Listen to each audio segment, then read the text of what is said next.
کل ہی کے روز ایک واقعہ فیصل آباد میں رونما ہوا جس نے انسانیت کا سر شرمندگی سے جھکا دیا۔ جس ملک میں ہم رہتے ہیں، جس ملک کا نام اسلامی جمہوریہ پاکستان ہے، اس ملک کے بنانے کے اغراض و مقاصد کو دیکھتے ہوئے اس طرح کے واقعات جب کسی ملک میں اور ایسے ملک میں جس کے اغراض و مقاصد اس کے برعکس ہوں تو ہوتا ہے، تو یہ جو ہمارا نظام ہے آزادی دے گا تو اس ملک میں عام انسان کی زندگی۔ بسم اللہ الرحمن الرحیم، آپ دیکھ رہے ہیں میرا فیس بک اور YouTube channel in other word Shaheer Abdullah آپ سے مخاطب ہوں۔ ناظرین، آج کا جو ویلاگ ہے ہم اس میں دو چیزوں پہ بات کریں گے۔ گزشتہ روز دو ایسے واقعات ہوئے جن پہ بات کرنا بے حد ضروری ہے۔ ایک تو گزشتہ روز عدالت سے شہباز گل کا 2 روزہ جسمانی ریمانڈ منظور ہوا اور ان کو ایک بہت بڑی کھینچا تانی کے بعد اسلام آباد پولیس کے حوالے کر دیا گیا۔ اور دوسرا کل ہی کے روز ایک واقعہ فیصل آباد میں رونما ہوا جس نے انسانیت کا سر شرمندگی سے جھکا دیا۔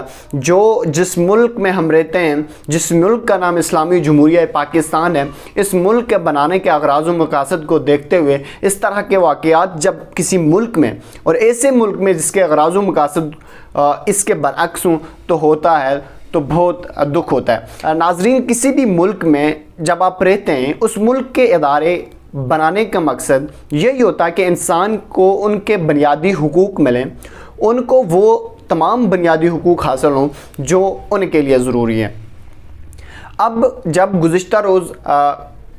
شہباز گل کا 2 روزہ جسمانی ریمانڈ منظور ہوا تو یہاں پہ پاکستان کا کلچر ہے، تھانہ کچہری پولیس سے لوگ اس طرح خوفزدہ ہوتے ہیں جیسے وہ ان کے محافظ نہیں بلکہ کہیں ان کی جان ہی نہ لے لیں۔ اگر کہیں پولیس والے کو کسی وردی میں دیکھ لیں تو ان سے کہیں دور کھڑے ہوتے ہیں کہ یہ ہمیں مار نہ دیں۔ تو ناظرین، کل جب شہباز گل کا جسمانی ریمانڈ منظور ہوا تو لوگوں کے دماغ میں سوال ہوتا ہے، لوگ اکثر یہ سوچتے ہیں کہ جسمانی ریمانڈ کا مطلب یہ ہوتا ہے کہ جب پولیس کسی بھی شخص کا جسمانی ریمانڈ لیتی ہے تو وہ اس پہ تشدد کرتی ہے، بلکہ کیا پاکستان کا قانون اس کی اجازت دیتا ہے؟ جب آپ دیکھتے ہیں کسی پولیٹیشین کو دیکھیں، کسی عام انسان کو دیکھیں، وہ ہمیشہ آئین پاکستان کا آئین کی رٹ لگائے ہوئے ہوتا ہے۔ جگہ پہ وہ آئین پاکستان کو ملحوظ خاطر رکھتے ہیں، آئین پاکستان کو سامنے لاتے ہیں، مگر کیا اس کے تحت یہ جو جسمانی ریمانڈ ہے اسی آئین کے تحت اس کا کیا قانونی پہلو ہے؟ سب سے پہلے تو میں ناظرین آپ کو بتاؤں کہ جو سیکشن 4 فوجداری کا نظام ہے اس کے مطابق جو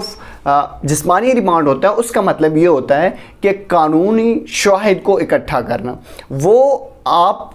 جسمانی ریمانڈ کا مطلب یہ نہیں ہے کہ مار پیٹ کے آپ کو مار کے کوئی شہادتیں حاصل کرنا، یہ پاکستان کے آئین کے خلاف ہے۔ اور آرٹیکل 14 جو ہے آئین پاکستان کا وہ بھی یہی کہتا ہے کہ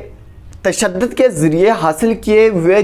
جتنے بھی شہادتیں ہوتی ہیں اس کی کوئی قانونی حیثیت نہیں ہے، وہ مجرم کے خلاف یا پولیس کسٹڈی میں کیے جانے والے اعتراف جرم اس کی کوئی اہمیت نہیں ہوتی، وہ مجرم کے خلاف شہادت نہیں ہوتی جس کو آپ پیش کر سکیں۔ آرٹیکل جو ہے آئین پاکستان کا 38 اور 39 اس میں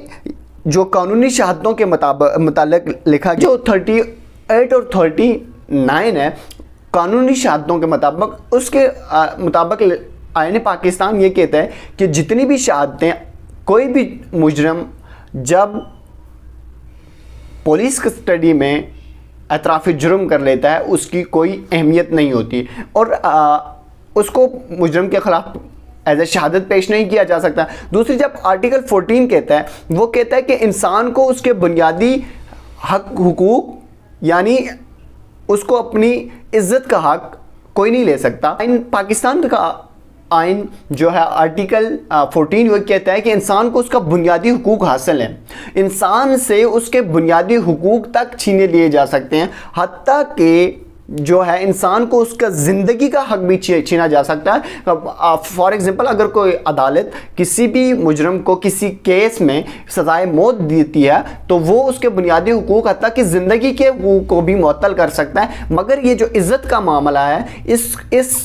اس کو وہ آئین پاکستان نے کہہ دیا کہ وہ اس سے انحراف نہیں کر سکتے، اس کو معطل نہیں کر سکتے،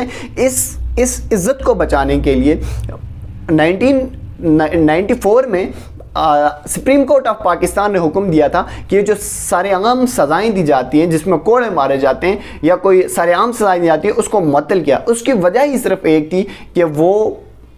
جو انسان کی عزت ہے اس کو پامال نہ کیا جا سکے. دوسرا جو کل واقعہ پیش آیا سیالکوٹ میں، ایک میڈیکل کی فائنل ایئر کی طالبہ جو تھی اس کو تشدد کا نشانہ بنایا گیا اور اس کے بال کاٹ دیے، اس کی بھویں کاٹ دی گئی اور اس کو جوتوں کو اس کو زبان سے چٹوایا گیا، تو پھر اس کو سوشل میڈیا پہ وائرل کیا گیا. جس ملک میں اشرفیہ پلتے ہیں اس ملک میں عام انسان کی زندگی ہمیشہ مشکل بن جاتی ہے. جب تک اس اشرفیہ سے نمٹنے کے لیے عام انسان باہر نہیں نکلے گا، اس اشرفیہ سے نکلنے کے لیے، اس اشرفیہ سے لڑنے کے لیے عام انسان کردار ادا نہیں کرے گا، تو معاشرے میں اس طرح کے ناسور پھلتے پھولتے ہیں. آپ اگر کسی کو اس کی معاش کی بنیاد پہ سپورٹ کریں گے، آپ ڈنکے کی چوٹ پہ معاش کی بنیاد پہ لوگوں پہ تشدد کریں گے، لوگوں پہ زیادتی کریں گے، تو یہ جو ملک جو آپ نے بنایا، جس کے پیچھے لاکھوں لوگوں نے قربانیاں دی، جس کے پیچھے ماں بیٹے بچے سب قربان ہو گئے کہ ہمارا نظریہ کیا ہے، ہم ایک ایسا ملک بنانا چاہتے ہیں جہاں پہ ہر ایک کو اس کی آزادی ہو، اور ایک ایسا انسان جو اس بچی کے باپ سے بھی بڑا ہو، وہ اس کو شادی کے لیے راضی کرنے کی کوشش کرتا. اگر وہ نہیں مانتی تو پھر آپ اس سے اس طرح کا ظالمانہ جابرانہ سلوک کرتے ہیں. تو یہ اس طرح کے اشرفیہ کو یہ جو ہمارا نظام ہے آزادی دے گا تو اس ملک میں عام انسان کی زندگی بہت مشکل ہو جائے گی، بہت.